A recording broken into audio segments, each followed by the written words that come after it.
Yo, yo, yo, yo, yo, yo, yo, yo, yo, yo, yo, what up, what up, what up, what up, what up? I'm Tony Tone, and I'm back. And guess what? I'm buying the A7 IV, and so are you. Let's ride. Let's ride.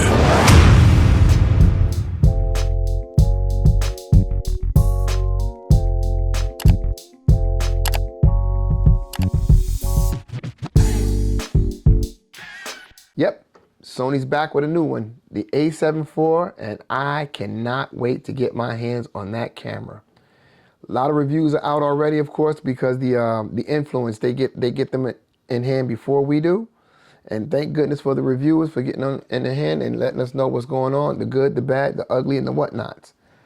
But sometimes, you know me, sometimes I think that the reviewers can be a little bit snobby at times.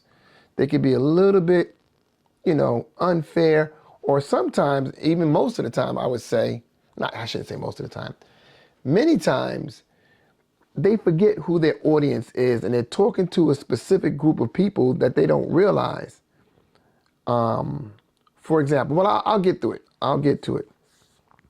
But the topic for today is why I believe that the A7 IV will sell very, very well. And it will, for a number of reasons. Number one, if you have an A7 III, some of these, like I said, some of these reviewers, they say, should you buy, or who is this camera for? And don't buy the A7 IV if you're already happy with the A7 III. Yeah, that's true today. But when the camera comes out, the A7 IV comes out, the A7 III will immediately be old. Way too old for what you're doing. All the cameras from Sony now are coming out with the new menu system. All the cameras for Sony now are coming out with the body shape and body size. All the Sony cameras now are coming out with the autofocus system. All these things that the A7 III does not have, including a very needed, a very wanted, and a very efficient and convenient auto tracking. The A7 III doesn't have it. Mind you, the A7 III is a remarkable camera, and it's still strong to this very day. But like I said, the moment the A7 IV comes out and it's in the hands of the common folk, that A7 III is going to feel old because it's going to be old. And nobody wants the old stuff. Now, a new photographer who can't afford the new stuff, of course they're going to come out. It's a good for them. But are you really talking to those guys? If you are a professional or an enthusiast, you have about 2 cameras. And if one of those cameras is an A7 III, you're going to upgrade. Jason Vong just came out with a video. He had 50 differences between the A7 IV and the A7 III. And of those 50 differences, there were some that he did not mention that I noticed. That's a lot of differences. And even though the camera is $500 more than the old camera, is it worth it? I say yay. I say yay. And all the reviewers say the same thing. Now, so why do they give it a good review as opposed to a great review? Because we're spoiled. We are spoiled to death. We want every new camera from Sony to be that great innovator like the A7 III was. That great, wow, it's just monumental.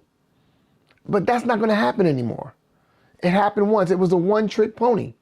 Now that the other camera companies like Nikon and like especially Canon are coming up with the features that the A7 III once offered, it still does offer. Once they come up with the features that offers, it's almost impossible to come up with a new camera with the wow factor. Well, I guess it is possible, but for the price point, you're not going to get it. Number 2, the A7 IV is a remarkable camera for what it's worth, but didn't you hear me say what it's worth?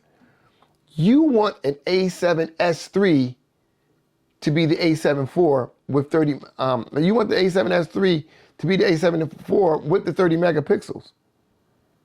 You don't want the A7 III with the 12 megapixels.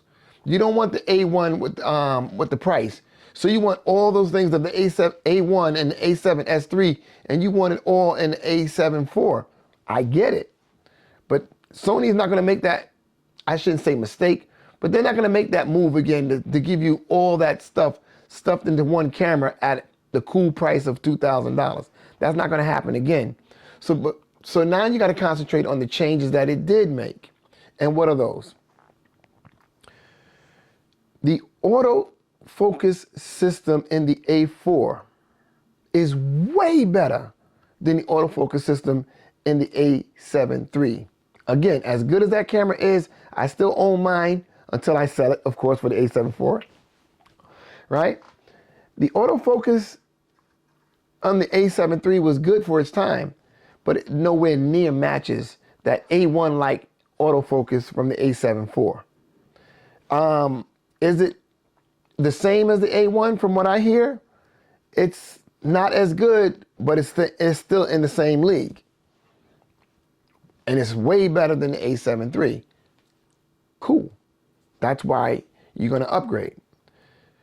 One of the biggest complaints about the A7 III was the lack of 10-bit video recording.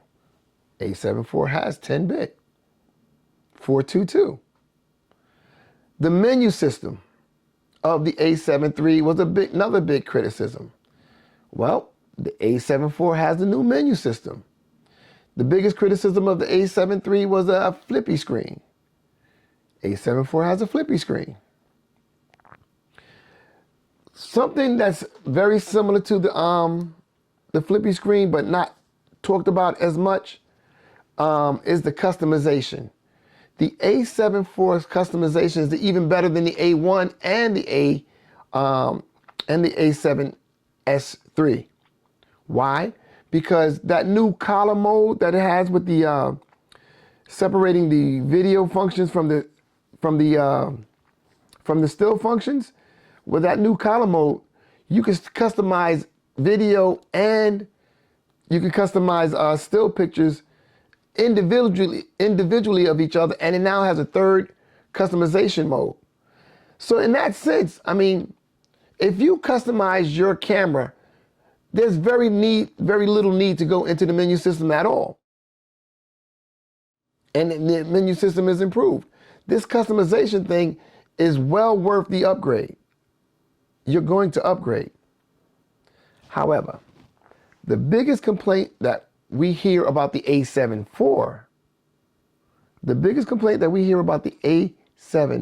IV, is the crop at 4K 60. That is definitely a noteworthy criticism. Why? Not because it's 4K 60 crop in and of itself, but because the Canon R6 has a 4K 60 without a crop. So therefore, it is a legitimate criticism. But once you look past it, okay, work with me here. Now, I don't know. I mean, I'm not a professional photographer. I'm not a professional videographer. But I will say this. When you use 4K 60, for the most part, you're not shooting wide. You're shooting close up. Slow motion looks better at close range as opposed to at a wider aperture. So it being cropped in, so your images being cropped in at a wider aperture it's not really as meaningful as it would taking stills or taking video at regular 24 or 30 or 30p. Number two, if it means that much to you that the crop is a factor, you're probably an enthusiast, a professional, or a semi-professional, and you have wide aperture lenses anyway to compensate for that 1.5 times crop. So if you have a 24 millimeter, for example, you're going to use that lens instead of using your 50 millimeter lens or use that instead of your 35mm lens, because it compensates for the crop factor. And you're gonna use that lens and you're gonna get splendid results just like you always do, assuming that you need that wide of an aperture in slow motion at the same time. You have the lenses. So let's who are you kidding? Second of all, the A7 III doesn't have 4K 60 at all. So it's definitely an upgrade that's worthy of getting. Everything about this camera just about is better than the A7 III. And that means that people, to me, that means that people who have an A7 III can't wait to get their hands on the A7 IV. I'm curious to see how these pre-orders turn out, because I believe that, you know, out with the old, in with the new, as a factor alone, I know I'm going to be very, very happy when I get my hands on that autofocus capability, that 422 editing. Anyway, Sony A7 IV, you're going to be mine, and I can't wait. I'm Tony Tone. Peace. Remember, you can't be better by being the same. Now, peace.